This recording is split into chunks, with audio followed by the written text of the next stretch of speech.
നമ്മുടെ സീതാലക്ഷ്മി കലിപ്പിലാണ്. എഴുന്നേൽക്കും മുന്നേ കണ്ണൻ പതിയെ മുത്തശ്ശിയോട് പറഞ്ഞു. അവരും അതേന്ന് തലയാട്ടി. എഴുന്നേറ്റ് പുറംതിരിഞ്ഞു നിൽക്കുന്നവളുടെ പിന്നിൽ പോയി കണ്ണൻ നിന്നു. ദുർഗാലക്ഷ്മിക്ക് സർപ്രൈസ് ആയല്ലേ? പിന്നിൽ നിൽക്കുന്നവൻ്റെ ചിരിയൊളിപ്പിച്ച ചോദ്യം. സീത പരവേശത്തോടെ തിരിഞ്ഞു നോക്കി. ആദ്യം കണ്ടപ്പോൾ ഉണ്ടായിരുന്ന അതേ ഭാവം, നെഞ്ചോട് ചേർന്ന് കിടക്കുന്ന മാല അവൻ സമ്മാനിച്ചപ്പോൾ അവനിൽ അന്ന് കണ്ടിരുന്ന അതേ തിളക്കം ആ കണ്ണുകൾക്ക്. ഏയ്, നോക്കി നിൽക്കാതെ എന്തെങ്കിലും ഒന്ന് പറയണ്ടേ ദുർഗാലക്ഷ്മി? വീണ്ടും അവൻ്റെ സ്വരം. സീതാലക്ഷ്മിയാണ് ഞാൻ. പതിയെ പറയുന്നവളുടെ ശബ്ദത്തിലെ അതേ മുറുക്കം അവളുടെ മുഖത്തുമുണ്ട്. കണ്ണൻ്റെ ചുണ്ടിൽ കള്ളച്ചിരിയാണ്. ഇത്രയും കലിപ്പിൽ നിൽക്കുന്ന ഒരാളെ സീതാലക്ഷ്മി എന്ന് വിളിക്കുന്നതിനേക്കാളും നല്ലത് ദുർഗാലക്ഷ്മി എന്ന് വിളിക്കുന്നതാ.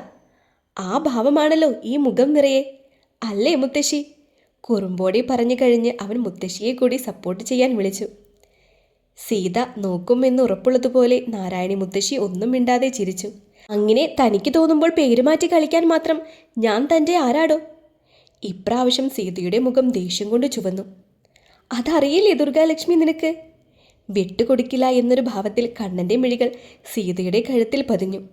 വീണ്ടും ആ മുഖത്ത് തെളിയുന്ന കള്ളച്ചിരി സഹിക്കാൻ വയ്യുന്ന പോലെ സീത വേഗം തലതാഴ്ത്തി പിടിച്ചു. ഇനി ഞാൻ ഇവിടെ തന്നെ ഉണ്ടാകും. കണ്ണേട്ടൻ കൂടുതൽ മനസ്സിലാക്കി തരാട്ടോ. വീണ്ടും കുറുമ്പോടെ പറഞ്ഞിട്ട് മുത്തശ്ശിയെ നോക്കി കണ്ണടച്ച് കാണിച്ചു. സീത അവനെ തറച്ചു നോക്കി. കണ്ണൻ മുണ്ടുമടക്കി കുത്തി മുറിക്കു പുറത്തേക്ക് പോയി. അവൾക്ക് വീണ്ടും വെപ്രാളം തോന്നി. ഇവൻ എന്തിനാണാവോ ഇപ്പോൾ വന്നത്? മട്ടും പാവവും കണ്ടിട്ടൊരു വശപിശകില്ലേ? അവൻ പോയ വഴിയെ നോക്കി സീത അന്തിച്ചു നിന്നു. അതോർക്കും തോറും അവൻ്റെ മുഖത്തെ ചിരി അവളിൽ അസ്വസ്ഥത പടർത്തി. മുഖത്ത് പൊടിഞ്ഞുകൂടിയ വിയർപ്പ് തുളച്ചുകൊണ്ട് തിരിഞ്ഞു നോക്കിയപ്പോൾ അവളുടെ ചെയ്തികളെ സൂക്ഷിച്ചു നോക്കിയിരിക്കുകയാണ് മുത്തശ്ശി. സീതയ്ക്കൊരു ജാള്യത തോന്നി. അവൾ വേഗം നോട്ടം മാറ്റി. രാവിലെ കുടിക്കാനുള്ള മരുന്ന് വല്ലതും കുടിച്ചോ? നേരം എത്രയായെന്ന വിചാരം? നേരത്തും കാലത്തും മരുന്ന് കഴിക്കാതെ വല്ലതും പറ്റിയാലും കേട് സീതാലക്ഷ്മിക്ക് തന്നെയാകും. വേലക്കാരിയായിട്ടും അതൊന്നും മര്യാദയ്ക്ക് ചെയ്യുന്നില്ല. അഹങ്കാരിയാണ്. അങ്ങനെ പലതും ഞാൻ കേൾക്കേണ്ടി വരും. അത് വല്ലതും നിങ്ങൾക്കറിയണോ? യാതൊരു കാരണവുമില്ലാതെ സീത നിന്ന് വിളിച്ചു പറയുന്നുണ്ട്. മരുന്ന് എനിക്ക് കണ്ണൻ എടുത്ത് തന്ന സീതേ. മുത്തശ്ശിയുടെ വാക്കുകൾക്കും കുറുമ്പ്. അത് തിരിച്ചറിയാൻ കഴിഞ്ഞതുകൊണ്ട് തന്നെ അവളുടെ മുഖം വീണ്ടും വീർത്തു. ഓഹോ, അങ്ങനെ വല്ലവരും എടുത്തു തന്നാൽ അറിയോ അതിൻ്റെ കണക്ക്? ഇന്നലെ വന്ന് കയറിയ നിങ്ങളുടെ കിണ്ണന് അറിയോ അതിൻ്റെ കാര്യമൊക്കെ? സീത വീണ്ടും പൊട്ടിത്തെറിച്ചു. കിണ്ണനല്ലടി, കണ്ണൻ. അവൾക്ക് തെറ്റുപറ്റിയതാണ് എന്ന ഭാവത്തിൽ മുത്തശ്ശി തിരുത്തി കൊടുത്തു. ആ ആ കിണ്ണം തന്നെ. അതിൻ്റെ കാര്യം തന്നെയാ ഞാനും പറഞ്ഞത്. ആരെന്ത് ചെയ്താലും സീതാലക്ഷ്മിയുടെ മേലെ കുതിര കയറാൻ നിൽക്കുന്നവർക്ക് ഇത് വല്ലതും അറിയണോ? ഒരു കിണ്ണം വന്നിരിക്കുന്നു. സീതയ്ക്ക് ദേഷ്യം തീരുന്നില്ല. ദിവസവും അത് കുടിക്കുന്ന എനിക്കറിയാമല്ലോ മോളെ അതിൻ്റെ കണക്കും കാര്യങ്ങളും. ഞാൻ പറഞ്ഞു കൊടുത്തിരുന്നു അവന്.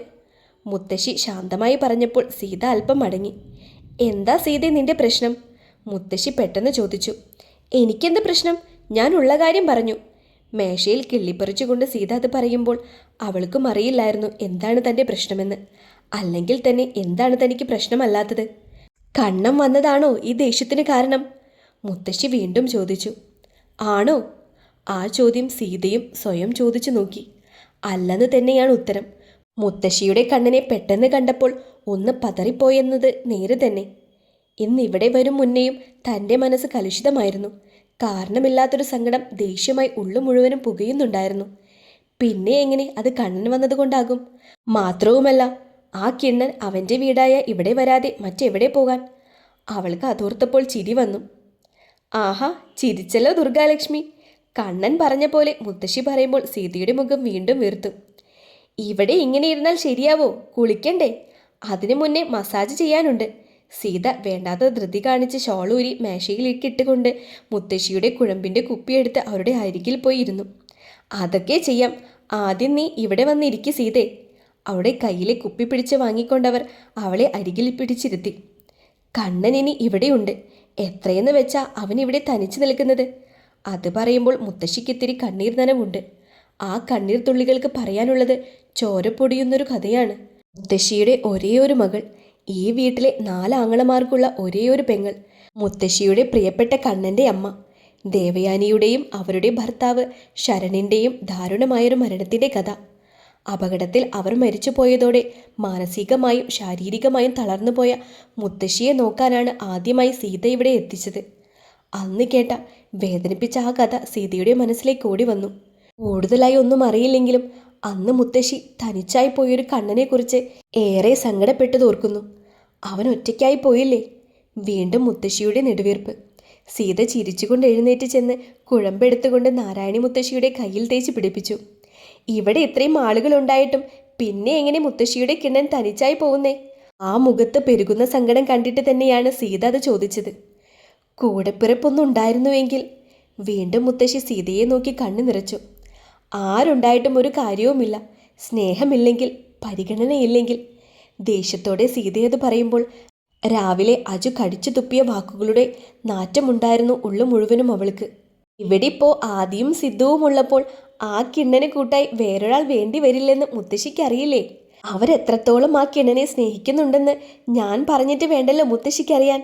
പിന്നെ കണ്ണനെന്ന് പറയുമ്പോൾ തേനൊലിപ്പിക്കുന്ന ഈ മുത്തശ്ശിയും ഉണ്ടാകുമ്പോൾ ആ കിണ്ണൻ ഒറ്റയ്ക്കായി പോകുകയൊന്നുമില്ല. സീത ചിരിച്ചുകൊണ്ട് പറഞ്ഞു. മുത്തശ്ശിയുടെ മുഖവും തെളിഞ്ഞു തുടങ്ങി. അപ്പോൾ വേണ്ടാത്തതൊന്നും ആലോചിച്ച് സമയം കളയാൻ നിൽക്കാണ്ട് പോയി കുളിച്ച് ചുന്ദരിയായിട്ട് വാ. പതിയെ അവരെ പിടിച്ചെഴുന്നേൽപ്പിച്ചുകൊണ്ട് സീത പറഞ്ഞു. വളരെ പതിയെ നടന്നുകൊണ്ടാണ് മുത്തശ്ശി ബാത്റൂമിൽ കയറിയത്. അവർ തിരിച്ചിറങ്ങി വരും മുന്നേ കിടക്കവിരിയും മറ്റും മാറ്റിയെടുക്കുന്ന തിരക്കിലായിപ്പോയി സീത. കനത്തിൽ കിട്ടിയോ അതോ? ചിരിച്ചുകൊണ്ട് വരുന്നവനെ നോക്കി ആദിയാണ് ചോദിച്ചത്. പിടിച്ചു കെട്ടിയ പോലെ കണ്ണൻ്റെ ചിരി നിന്നു. അവൻ ഗൗരവം എടുത്തണിഞ്ഞു.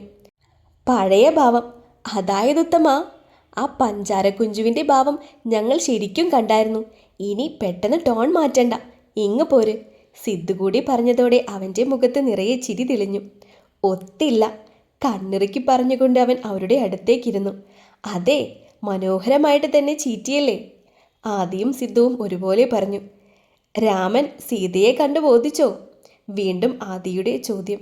കണ്ണനിൽ മനോഹരമായൊരു ചിരി നിറഞ്ഞു. ഇരിക്കാണ്ട് കാര്യം പറ കണ്ണ. സിദ്ധു അവനെ നോക്കി. പറയാനൊന്നുമില്ലടേ. ഫുള്ള് കലിപ്പിൽ നിൽക്കുന്ന പെണ്ണിനോട് പ്രണയം പറഞ്ഞങ്ങ് ചെന്നാൽ മതി, അവളെൻ്റെ ജീവൻ എടുക്കും. പറയുമ്പോഴും അവൻ്റെ ചുണ്ടിൽ ചിരിയാണ്.